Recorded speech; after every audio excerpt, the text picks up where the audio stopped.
Hey guys, welcome back to the channel. आज का हमारा टॉपिक है resonance. Very very important topic. इसमें से काफ़ी तरह के क्वेश्चंस हम लोग एक्सपेक्ट करते हैं, काफ़ी तरह हम इसको जॉइन करते हैं। जैसे एसिड बेसिक कैरेक्टर में हम लोग जॉइन करेंगे, मोस्ट स्टेबल स्ट्रक्चर में हम इसको जॉइन करेंगे। तो किस तरह से आपने इसके क्वेश्चंस को करना है, we are going to do that today. तो हम लोग आज का हमारा एजेंडा है कि हम करेंगे फंडामेंटल कॉन्सेप्ट्स ऑफ रेजोनेंस, क्या होता है, quickly drawing and interpreting resonance structures, किस तरह से हम लोग रेजोनेटिंग स्ट्रक्चर्स बनाते हैं, प्लस एम और माइनस एम इफेक्ट क्या होता है, effects of application on resonance क्या होगा, और केमिकल बॉन्ड्स में भी किस तरह से रेजोनेंस इफेक्ट करता है, right. So first of all I just want to tell you कि रेजोनेंस में नीट PYQs किस तरह के हमारे आए हैं। तो की जो क्वेश्चंस आए हैं, नीट जो है वो ranking of resonance contributors and identifying the major form, इसमें से आपको क्वेश्चन आता है। फिर ये क्वेश्चन लिंक करते हैं रेजोनेंस के with acidity and basicity shifts, plus M and minus M, और स्टेबिलिटी ट्रेंड्स। ये बहुत ही कॉमन क्वेश्चंस हैं। और नीट में आपको मैकेनिज्म्स जो हैं डिपेंडिंग अपॉन रेजोनेंस वो भी पूछे जा सकते हैं कि एरोज किसकी ठीक है, डीलोकलाइजेशन किस तरह से हो रही है, किस तरह से रेजोनेंस जो है वो इन्फ्लुएंस करता है reactivity of all the organic compounds और इंटरमीडिएट्स, ठीक है। और कुछ मॉलिक्यूल्स कॉन्सेप्ट्स भी आते हैं, जैसे टिपिकल एग्जांपल्स जो है नाइट्रेट में, बेंजीन में, कार्बोक्सिलेट आयन में, टॉटोमेरिज्म और रेजोनेंस के बीच में क्या इफेक्ट है, that also we are going to do. And इन सब पैटर्न्स को रिव्यू करने के बाद हम लोग एग्जाम रेडी हो जाते हैं और हमारा कॉन्सेप्ट जो है वो बिल्कुल हो जाता है clear. So let's go on to fundamental concepts of resonance. Resonance की जो डेफिनेशन और इम्पॉर्टेंस है, रेजोनेंस की हमें ज़रूरत क्या है। एक मॉलिक्यूल या आयन जो है उसको अगर हम लोग डिस्क्राइब करते हैं बाय टू और मोर वैलिड लोइस स्ट्रक्चर्स, तो वो डिफर करेंगे ओनली ऑन इलेक्ट्रॉन प्लेसमेंट। जैसे for example if we are taking over here benzene, तो बेंजीन के सॉरी दो रेजोनेटिंग स्ट्रक्चर्स है जहाँ पे pi electron cloud that is going to move, and that is why हम लोग बेंजीन को इस तरह से रिप्रेजेंट करते हैं, ठीक है। सो अगर हम लोग फॉर एग्जाम्पल ऑक्सीजन ले लें, या हम let's say we are taking an example of ozone over here, O3, ठीक है। सो ओजोन का जो स्ट्रक्चर है that is O double bond O and O, और लुइस ऑक्टेट के accordingly lone pair of electrons की प्लेसमेंट जो है वो बहुत ही ज़रूरी यहाँ पे होती है। तो this is, let's say this is structure A, okay. Now this can resonate into another structure where the pi electron cloud that is going to shift, so double bond O। तो उसी तरह से इलेक्ट्रॉन्स को भी हम लोग placement जो lone pairs की है उसको हम लोग इस तरह से करते हैं, ठीक है। सो इसका ये मतलब हुआ this is B। Now when we are talking of A, जो ऑक्सीजन का लेफ्ट साइड का बॉन्ड है that is a double bond, right, और राइट साइड का is a single bond. In B opposite is going to I am so sorry, opposite is going to happen, ठीक है। But experimentally it is shown कि दोनों के दोनों जो bonds हैं दे आर आइडेंटिकल। तो ए और बी दोनों ही करेक्ट नहीं हो सकते। नाउ ओवर हियर जो एक बॉन्डिंग पेयर है, ये वाला इलेक्ट्रॉन के ऊपर या ओजोन्स के ऊपर, वो तीनों के तीनों एटम्स के साथ एसोसिएटेड है। So that means there is delocalized bonding which is taking place, delocalized bonding which is taking place, ठीक है। तो हम लोग ओजोन का एक और स्ट्रक्चर दे देते हैं which is structure C. Structure C में we are showing the delocalisation. ये हो गया आपके पास, ये हो गया, और हमारे पास हो गया ये।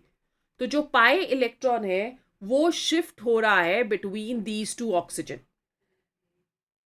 जो ए और बी स्ट्रक्चर्स हैं उनको हम लोग बुलाते हैं रेजोनेटिंग स्ट्रक्चर्स या canonical structures.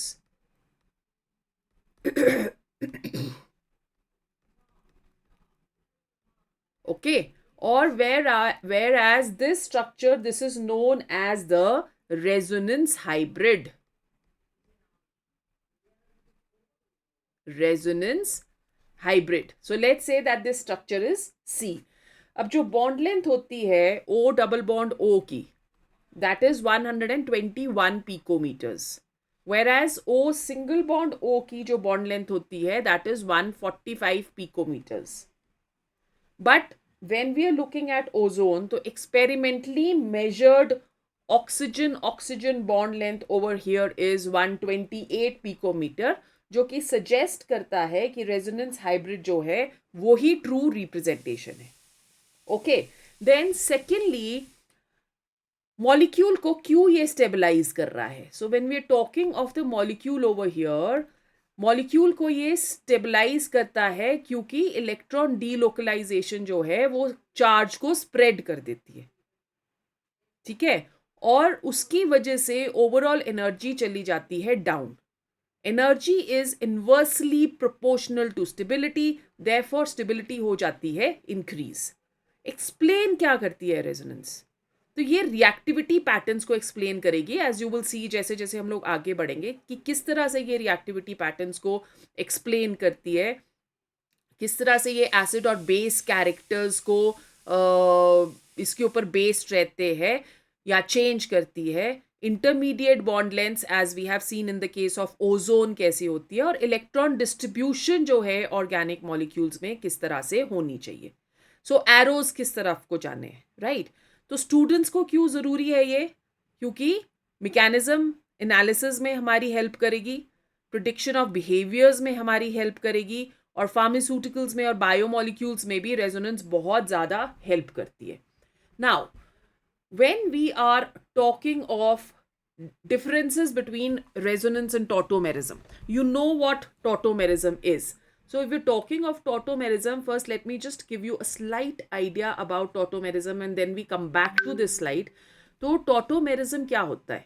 When we're talking of tautomerism is the simultaneous shifting of the pi electron cloud and hydrogen. जैसे कि एक सबसे बड़ा example, this is an a kind of isomerism. एक सबसे बड़ा एग्जाम्पल जो कि हम लोग दे सकते हैं, that is keto and enol. ये कीटो इनोल टॉटोमेरिज्म रिएक्टिविटी को बहुत ज़्यादा इफेक्ट करता है. तो अगर हम लोग कीटो ले रहे हैं तो keto is CH3C double bond O, and let me write this CH3 in this form so that we can show the delocalization of the bond and the pi electrons. So यहाँ से ये जो pi electron है ये यहाँ shift हो जाता है, और जो हाइड्रोजन है वो यहाँ शिफ्ट हो जाता है. So as a result, the structure which we are getting over here is CH3COH double bond CH2. Now this is the keto form and this is the enol form. Stabilisation को effect करेगा, reactivity को effect करेगा, and resonance we have already taken an example. So let's see what are the differences between both of them, क्योंकि generally you get confused in this कि भाई कीटो कौन सा है, इनोल कौन सा है, टॉटोमेरिज्म क्या है, रेजोनेंस क्या है. तो क्वेश्चन जब आता है तो हम लोग थोड़ा सा पैनिक कर जाते हैं.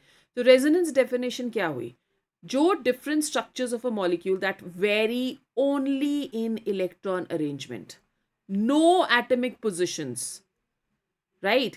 So there is no atomic change which is taking place, and they do not exist independently but contribute to a resonance hybrid.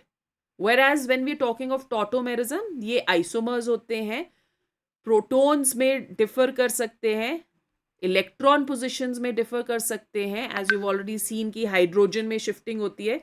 तो ये इंटर कन्वर्ट करते हैं वाया केमिकल रिएक्शंस, और डिस्टिंक्ट स्पीशीज की तरह एग्जिस्ट करते हैं. जैसे कीटो एग्जिस्ट करेगा, इनोल एग्जिस्ट करेगा, ठीक है. So that will depend upon the chemical reactions, क्या हम कंडीशंस उनको दे रहे हैं.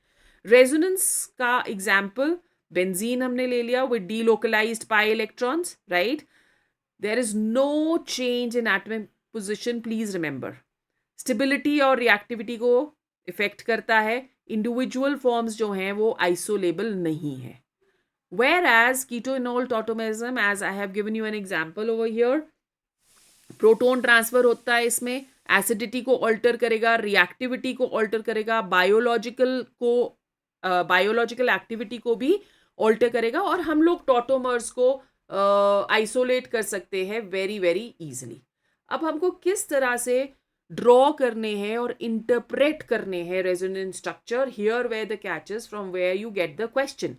सो पहले आपको रूल्स पता होने चाहिए of drawing resonance structures. Keep atoms fixed. Only electrons are going to move. I'm going to explain you this with the help of examples. Electron shifting, move pi electrons or lone pairs, never the sigma bonds. Okay.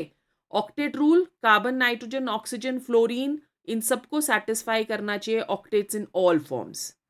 Charge conservation, total charge जो होगा, very important, is going to remain the same. ठीक है. Bond angles and bond lengths, geometry जो है वो जज करती है मेजर कंट्रीब्यूटर. और stability, it will apply rules to select forms. ये एक बहुत ही इंपॉर्टेंट क्वेश्चन है which I am going to explain you with the help of example. ठीक है. Now if we are let's say talking of benzene. So benzene, I've already told you कि benzene में there is a delocalization of the pi electron cloud. तो ये आ गया आपके पास benzene, ये आ गया, और देखो अब यहाँ पे एटम्स नहीं चेंज हो रहे, it's only the pi electrons which are moving. तो ये यहाँ से यहाँ चला गया, यहाँ से यहाँ चला गया, यहाँ से यहाँ चला गया. तो हम लोग इसका जो हाइब्रिड है उसको हम रिप्रेजेंट करते हैं by a circle. Okay. There is a difference in energy which we will talk of later, which is known as the resonance stabilization energy. ये जो resonance stabilization energy होती है, ये जितनी कम होगी ये प्रोवाइड करती है स्टेबिलिटी. ठीक है. सो रेजोनेंस स्टेबिलिटी और रेजोनेंस स्टेबलाइजेशन एनर्जी, जिसको हम लोग रिप्रेजेंट करते हैं by delta E. Right. So this is going to provide stability. अब अगर हम एग्जाम्पल ले रहे हैं नाइट्रेट आयन का, सो नाइट्रेट आयन का एग्जाम्पल ले लेते हैं गाइज. ये आ गया हमारे पास nitrate ion, single bond O, octet complete करो, 1 2 3 4 5 6 7 एंड 8. यहाँ पे भी ऑक्टेट कंप्लीट करो, 1 2 3 4 5 6 7 एंड 8. यहाँ पे भी ऑक्टेट कंप्लीट करो, 1 2 3 4 5 6 7 एंड 8. ये आ गया आपके पास. ठीक है. And let's say it has a negative charge. अब इसका रेजोनेंट हाइब्रिड हमको बनाना है. तो रेजोनेंट हाइब्रिड में the double bond is going to shift. It is only the pi electron cloud which is shifting. So N आ गया इधर, यहाँ आ गया ओ, यहाँ पे आ गया ओ, यहाँ पे आ गया डबल बॉन्ड ओ. ऑक्टेट करो complete, 1 2 3 4 5 6, 1 2 3 4 5 6, and over here we are going to have 1 2 3 4, and let's put the negative charge. ठीक है. Now there can be another resonating structure over here. So that would be now the double bond is going to shift at this position. So हमारे पास आ गया N O, double bond O, single bond O. Octet करना, ये loan pair of electrons डालने बहुत important है, इनको नहीं भूलना है. ओके. तो जब आप मोस्ट स्टेबल या उसका रेजोनेंस हाइब्रिड कर रहे हो, तो please keep this in mind that it is very important also to see where the lone pair of electrons are present. ठीक है. So nitrogen oxygen bond lengths इसमें इक्वल होती हैं due to resonance. Then let me take another example with you to make it more clear. We are taking over here 1 3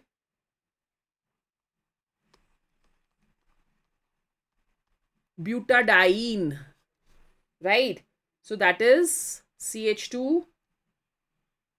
double bond CH, single bond CH, double bond CH. अब इसमें आप देखोगे कि charges जो है वो भी shift कर रहे हैं with the pi electron cloud. Okay. तो अगर इसका हम लोग रेजोनेंट हाइब्रिड देखें तो हमारे पास आ जाएगा CH2 double bond CH, single bond CH with a positive charge, and CH2 with a negative charge, which means that the electrons from here, they have shifted to this position. Okay, फिर उसके बाद the next structure, resonating structure, the double bond will come in the centre, CH2 positive, CH, यहां से ये वाला bond हो जाता है इधर shift, double bond CH and CH2 with a negative charge. Right? So these are the resonating structures of 1,3-butadiene. I hope you have understood. Okay. Now अगर हम लोग लेते हैं क्लोरोबेंजीन, सो क्लोरोबेंजीन की भी रिएक्टिविटी, न्यूक्लियोफिलिक सब्स्टिट्यूशन जो है उसकी काफ़ी कम रहती है, बिकॉज इट इज रेजोनेटिंग और इट हैज रेजोनेंस. जैसे फॉर एग्जाम्पल ये हो गया आपके पास क्लोरीन. सो न्यूक्लियोफिलिक सब्स्टिट्यूशन रिएक्शन इसमें possibility is very very less under normal conditions. That is because the chlorine is conjugated with the benzene ring through a double bond. या देखो ये आ गया डबल बॉन्ड Cl. अब इसमें से अगर आपको क्लोरीन को अलग करना है तो नहीं कर पाओगे ना, because of the double bond. So यहाँ पे आ जाएगा positive charge. Right now this is going to shift over here as a negative charge. ये नेगेटिव चार्ज आ गया इधर, और हमारे पास आ जाएगा ये वाला डबल बॉन्ड और ये वाला double bond. Now in the rest of the structures it is a negative charge and the pi electron which is going to shift. So ऊपर वाला हमारा रहता है same, double bond Cl positive. ठीक है, ये हो जाएगा इधर शिफ्ट और ये हो जाएगा इधर शिफ्ट. तो यहाँ पे हमारे पास आ गया डबल बॉन्ड, नेगेटिव चार्ज हो गया shift. This is the next structure. Now for the next structure again this is going to shift here and this is going to shift at this position such that हमारा next resonant hybrid जो है that is going to be negative charge shifts over here,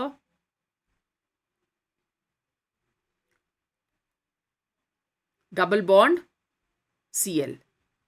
यहाँ पे negative charge, I am so sorry, थोड़ा सा यहाँ पे हो गया है हमारा गड़बड़. Okay, so this negative charge is going to shift here and the bond is going to shift here. ये आ गया आपका क्लोरीन 1 2 3 4 and पॉजिटिव.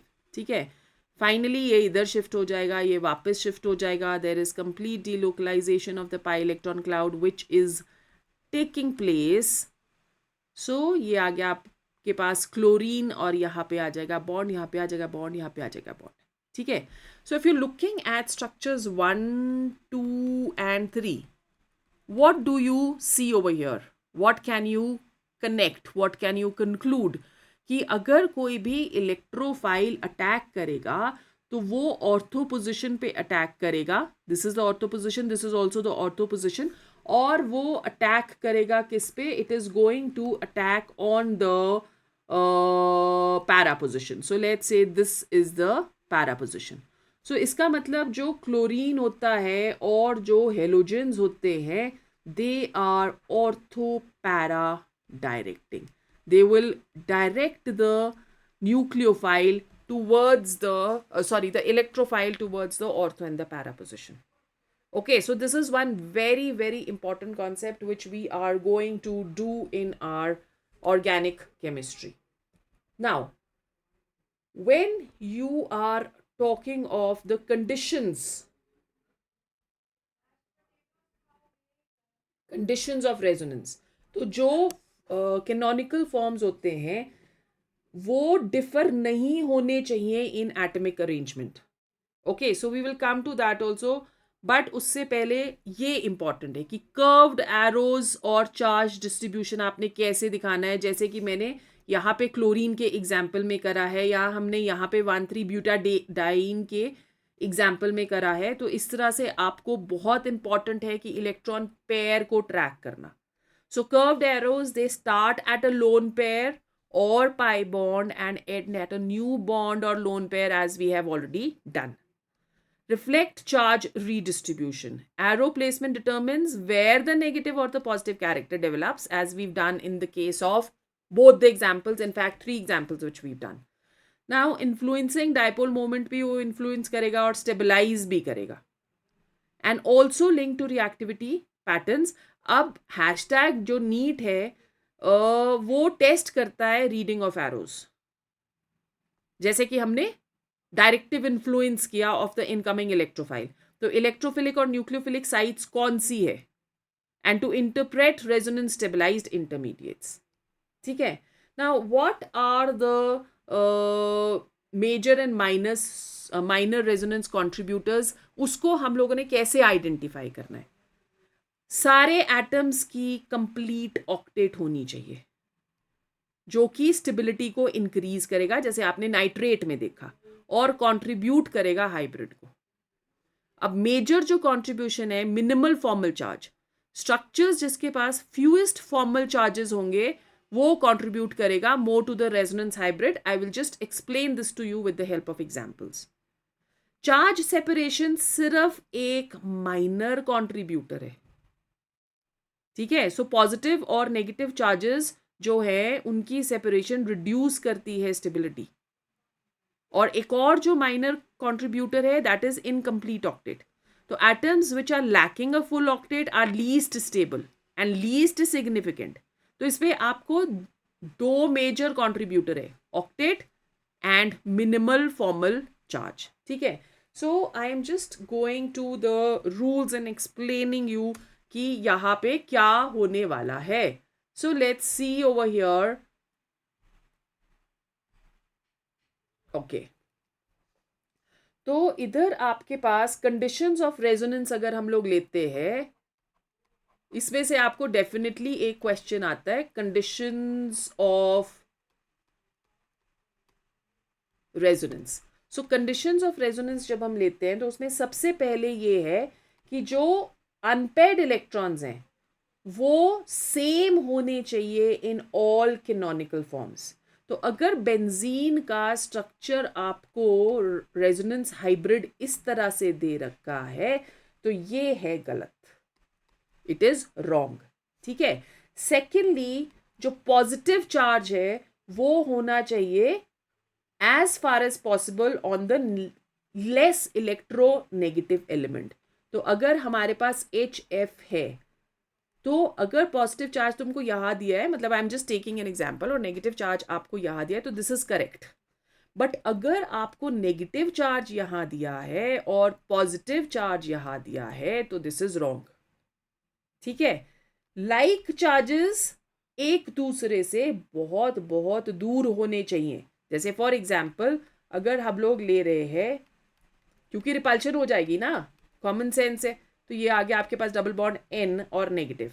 ठीक है. इसका रेजोनेंट हाइब्रिड उन्होंने बता दिया, HN, N इसके ऊपर पॉजिटिव चार्ज दिया है, इसके ऊपर पॉजिटिव चार्ज दिया है, डबल बॉन्ड N2 नेगेटिव. ठीक है.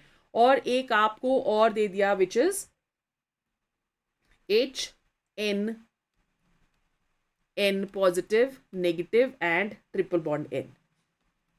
नाउ इस पे से आपको बोल रहे हैं कि वो आइडेंटिफाई करो कि कौन सा स्टेबल नहीं है. ठीक है. सो यहाँ पे ये जो सेकेंड स्ट्रक्चर है this is not stable because इसमें like charges they are coming closer to each other. I hope it is understood. Okay.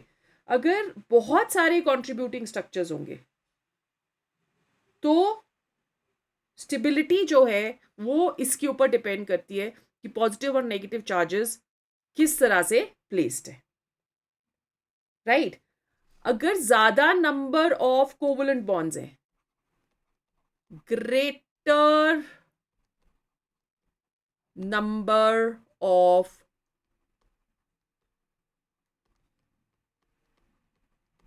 Covalent bonds, अगर greater number of covalent bonds हैं तो वो स्टेबिलिटी को ऐड करेंगे, will add to the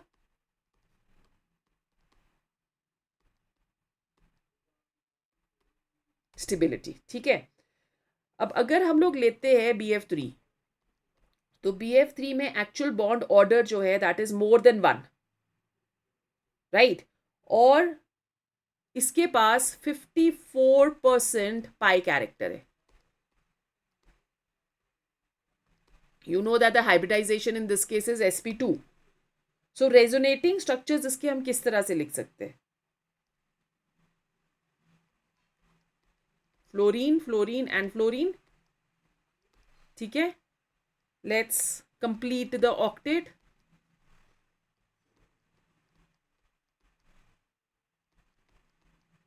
ये octet हमारा हो गया कंप्लीट. अब इसका जो एक रेजोनेटिंग स्ट्रक्चर हम डाल सकते हैं, दैट इज हर एक फ्लोरीन के साथ एक डबल बॉन्ड. पॉजिटिव चार्ज आ गया इसके ऊपर, बोरोन के ऊपर आ जाएगा नेगेटिव चार्ज, फ्लोरीन आ गया और फ्लोरीन आ गया. ठीक है, लोन पेयर ऑफ इलेक्ट्रॉन्स हम कैसे शो करते हैं, इस तरह से शो कर सकते हैं, 6 electrons on this, 6 electrons on this. अब हर एक फ्लोरीन की तरफ को there is going to be delocalization. ठीक है, हैव यू अंडरस्टूड? तो जितना कोवलेंट बॉन्ड ज्यादा होंगे उतनी ही stability is going to be more. Now effects and application of resonance. if you're talking of effects and application, resonance जो है वो influence करती है acid base strength. ठीक है, तो रेजोनेंस को इसके साथ भी क्लब किया जा सकता है in your competitions. Resonance delocalize करेगी और स्टेबलाइज करेगी अनशेयर्ड पेयर, जो कि हम पहले कर चुके हैं. ठीक है, एक कंजुगेट बेस के ऊपर, जो कि रिजल्ट करती है इन अ स्ट्रॉन्गर एसिड. जैसे for example, if we have CH3 C double bond O and OH, this is carboxylic acid, and we are reacting this with water. As a result, we are getting a carboxylate ion, CH3 C double bond O and O negative plus H3O positive. Okay, now over here the reaction, as you can see, is reversible. है ना, reversible reaction आपको यहाँ पे नजर आ रही है. तो अगर इन केस ये स्टेबल है तो reaction will go in the forward direction, losing this proton, making CH3COOH a stronger acid. ठीक है, सो लेट्स सी, ये आपके पास आ गया CH3C double bond O and O negative. Now there is a delocalization of pi electrons which is going to take place to give us a resonance hybrid CH3CO negative double bond O, which can be written as CH3C oxygen oxygen and the negative charge that is delocalizing between these two. So क्योंकि conjugate base जो है, this is the acid, ये acid का हो गया conjugate base, तो ये जो कंजुगेट बेस है ये स्ट्रॉन्ग है, therefore the reaction will very easily go in the forward direction. ठीक है, so we can say that acetic acid is stronger than ethanol. And also, if you are looking at this, the another reason is that oxygen is, according to the rules of resonance, the more electronegative is getting the negative charge. ठीक है, सो अगर हम लोग करते हैं suppose alcohol, ethanol ले रहे हैं हम CH3 CH2 and OH, right. तो ये हमें क्या दे देता है, in presence of water it is going to give us CH3 alkoxide ion O negative. ठीक है, plus H3O positive. Now this is not resonantly stabilized, so this is going to be less acidic in comparison to CH3COOH. So this is the ethoxide ion. ये वाले इस तरह के questions आपके काफी common रहते हैं. So hope you have understood. Then impact of resonance that we have already discussed. Resonance stabilization conjugate bases stabilizes increasing acidity. Carboxylate delocalize negative charge over the two oxygens, making carboxylic acid far more acidic than alcohols, which we have already done. Basicity, lone pair delocalization. When a lone pair participates in resonance, it is less available to bind H positive, reducing basicity. So aromatic amines जो हैं, they are less basic. So if you want to see the the resonating structures of aniline, I'll show you this also. So ये आपके पास आ गया NH2, जितना easily ये hydrogen या sorry जितना easily ये loan pair of electrons available होगा उतना ही ज़्यादा बेसिक होगा. पर ये लोन पेयर ऑफ इलेक्ट्रॉन्स जो है ये in conjugation with the benzene ring हो जाता है, जिसकी वजह से ये लोन पेयर इतना इजीली अवेलेबल नहीं. तो ये NH2 आ गया, यहाँ पे आ गया पॉजिटिव चार्ज, और ये हो जाएगा यहाँ शिफ्ट नेगेटिव चार्ज, ये और ये.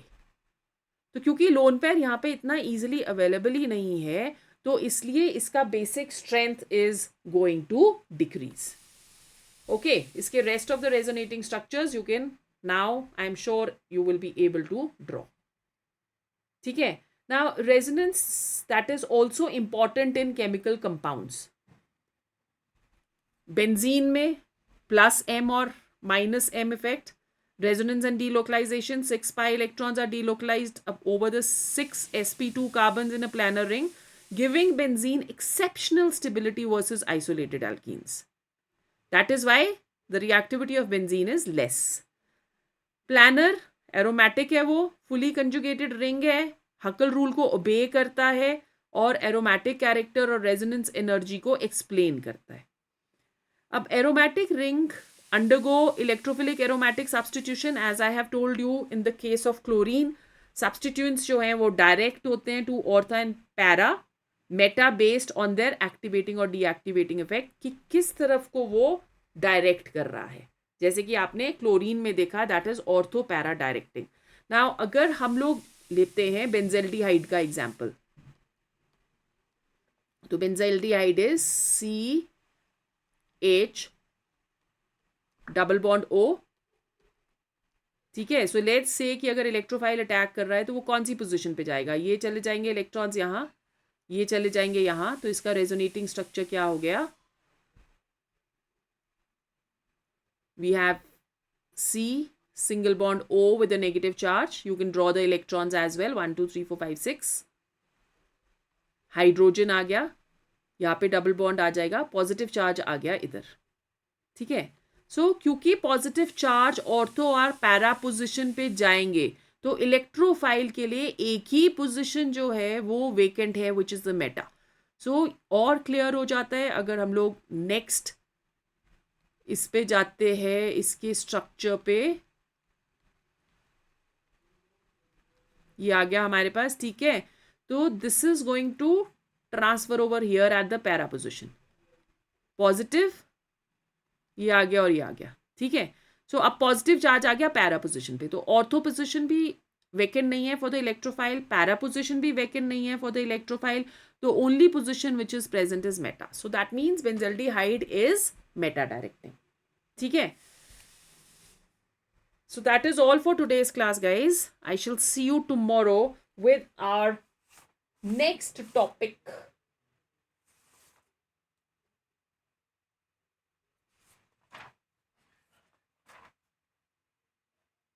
Okay?